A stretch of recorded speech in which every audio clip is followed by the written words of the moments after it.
national political correspondent for Axios, author of the newly released book, Original Sin, President Biden's Decline, Its Cover-Up, and His Disastrous Choice to Run Again. Welcome back. Good to see you. Thank you.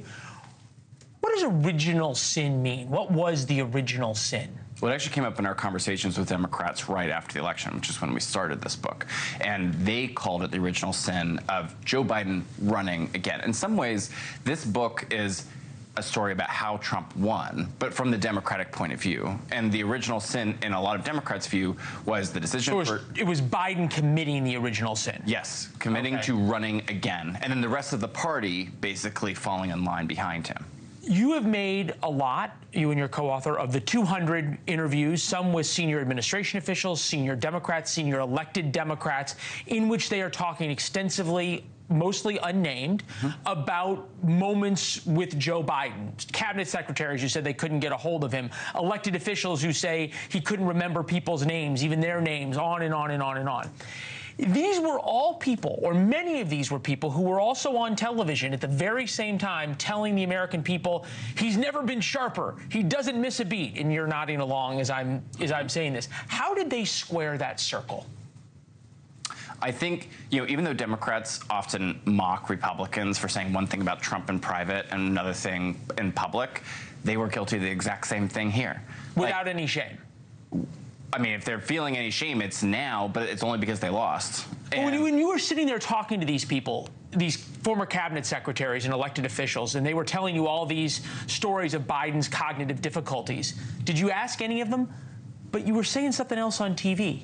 Absolutely. And, it varies from person to person. I think some people were just, well, we said it because we had to. Like beating Trump, I mean, they would say some versions of, well, either, I have to stand up for my party in public, or Trump is such a threat that if I did anything to hurt Joe Biden, that it would help Trump.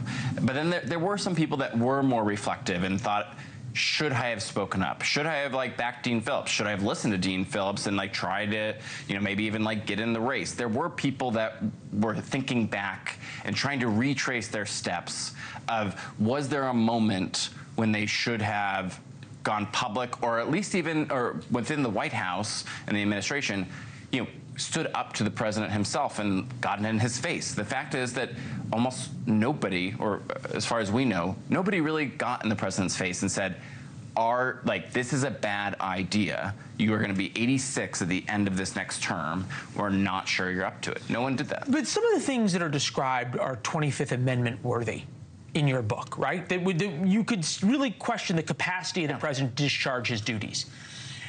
Do these cabinet secretaries, do these senior administration officials deserve the protection of anonymity to have, in some ways, violated their oath of office? They conspired to keep a man who was derelict or incapacitated in office. Well, we gave them the anonymity to share their stories, and I guess whether or not they deserve it doesn't mean that I'm going to change my commitment to their anonymity. That's fair. We look at former President Biden's enablers in the inner circle. Obviously, the family is at the very top. The gatekeepers, Mike Donlin, Stephen Ricchetti, and others, Anita Dunn. How did they insulate Joe Biden in a way that he was completely protected from those who might speak publicly? Well, increasingly, especially in late 2023 and throughout 2024, essentially they would say, you come brief us and we'll brief him, right? They were the ones spending the most time with him. And their message usually was, well, we understand him. We can understand how to brief him. And it's not that no one ever got to see Biden, but I'd also say a lot of the people that not in the inner circle that got to see Biden, they usually came during certain hours of the day, usually in the middle of the day. He often was at peak. We have some months of internal calendars. Many of these meetings are between 10 to 4. Fascinating. We think about what has happened in the preceding days, okay? We have the going out on The View basically to pre-butt this book and say I'm fine, which was clear from The View telecast he was not. Then you have Axios, your organization, with the Robert Hur tapes that proved really the president's mental incapacitation at times. Ahead of the book, you have the cancer diagnosis release. Is this all coincidental? Well, is the timing of the diagnosis coincidental? The diagnosis, I would say that even people, in my reporting with my colleague Mark Caputo, says even people that worked for Joe Biden and Joe Biden's White House are suspicious of whether or not it is coincidental, and are suspicious of the fact that of the idea that the diagnosis only came last Friday. And you know, even people that are loyal to Joe Biden, love Joe Biden, they have doubts about it, just because the timing does seem odd. You also had, you know, Ezekiel Emanuel, like, you know, world famous physician who also worked in the Biden White House, say, well, from what we know, it looks like he definitely had cancer while he was president.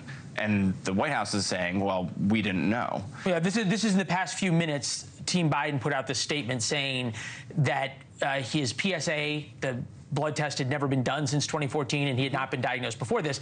Obviously, based on this book and what's in it, you would say, why should we believe them? Yeah. But if you think about this timing, so much of this in your book is about the inner circle. Mm-hmm. Were you guys ever able to pierce that? I would say, with the exception, notable exception of Jill and Joe Biden, we talked to almost every single person named in this book. And you feel like you pierced the inner circle? I feel that we represented both their views and the people around them, their views of the inner circle. Okay, so let's just assume that there is reason to be suspicious about the timing of the cancer diagnosis statements. It's clear there's still a lot of things you guys didn't find. Yeah. I mean, I honestly, in some ways, even though I've been covering the age issue for years, and I just wrote this book, in some ways I still only see this as I see it as sort of a first draft, not the final draft. I still feel there's plenty that we don't know. And I mean, I think both Jake Tapper and I think of it as a continuing project going forward. We already have more reporting that's not in this book that we are still reporting out that we hope to include in future editions. One of the things these days is you are about the hardest guy to book on TV, and with good reason, because your reporting is proven to be accurate and important, and also Joe Biden's out of office. When Joe Biden was in office, it was pretty easy to book you about your reporting. Sure. Especially when it talked about the short stairs to Air Force One, the sneakers, the 10 to 2 work hours, all these things you were reporting. Nobody was willing to put it on TV because they didn't want to talk about it. A lot of people weren't, but you were. Okay, well, thank you very much. That's kind of what we do here. How much of this cover-up, conspiracy, whatever you all want to call it, was made possible by a complicit media? Certainly, the media fell short. And the biggest example of that is, if the media was on top of this, then Biden's debate performance should not have been such a shock to so many people. May not have even happened, right? He may not have even decided to run had the media been aggressive in its reporting. Possible. And, you know, I think... But when you were reporting this, did people in his inner circle, did those that you talked to acknowledge that the media, were they surprised by how complicit the media was? It was interesting. I had one conversation with someone, this was after the election, while we were reporting this book. This person said, listen, yes, we deserve blame for X, Y, Z. We were hiding him. But this person also sort of got in my face, and they said, listen, the media deserves some blame too. Like, we were sort of amazed at some of the stuff we were able to spin and get away with on. They in some ways, it's like the bank robber complaining that the safe wasn't locked or something. They're just like, you guys should not have believed us so easily. And I thought that was like a really interesting. But I also think that's true. I think the media, in a lot of ways, just was not skeptical enough and did not remember the lesson that they do it to different degrees, but every White House lies. Fair enough. Alex, good to see you. Great seeing you. Thank you for watching. Subscribe below and download our NewsNation app right now on your phone, and you will get fact-based, unbiased news for all Americans.